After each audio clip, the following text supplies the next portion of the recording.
Shalom and good day, this is T-Healing29 back again for another DC review, and in this DC review I'm covering Action Comics issue 1070, and starting off with first things first, does this cover in any way, shape or form connect to something that is happening inside with the story?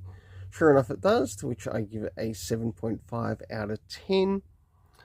Next is we'll have a look at the internal art as we have a look around the beginning, middle, and of course the end. I will not be covering the backstory in this, just the main story at front, and also what is also happening with the characters story-wise.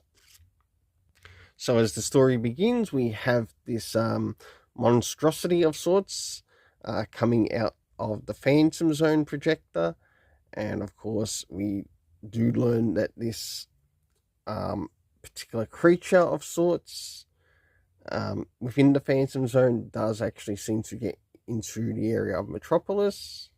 Moving a little bit further into the story, we get to see Superman being Superman, also helping out Jimmy Olsen there, to which we get to see Jimmy Olsen upside down like a bit of a bat of sorts in this particular issue, and it's nice to see Superman saving the day.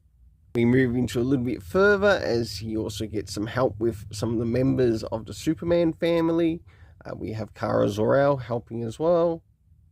We move a little bit further within the story. We end up getting like to minutes later, as it points out. And we also return to the Fortress of Solitude. And we see some things in relation to Kandor. Until last but not least, he enters the Phantom Zone. So for the internal art, I give it a 7.5 out of 10. Next is the area of the story.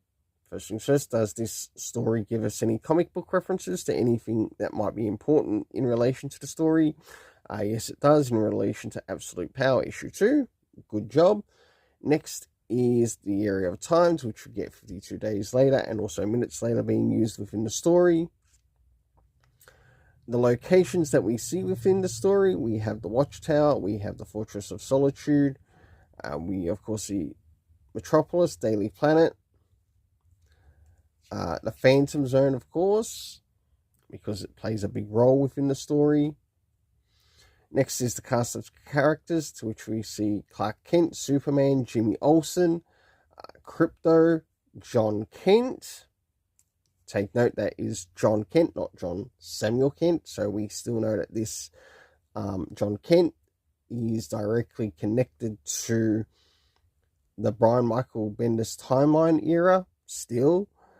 We have Lois Lane, Natasha Irons, Connor Kent, Superboy, which I think they should rename him and give John Kent the Superboy title. We have Keenan Kong, and last but not least, we have Kara Zor-El. The overall rating for this story is a 7.5 out of 10. Until then, let's keep it colourful and have yourself an awesome day.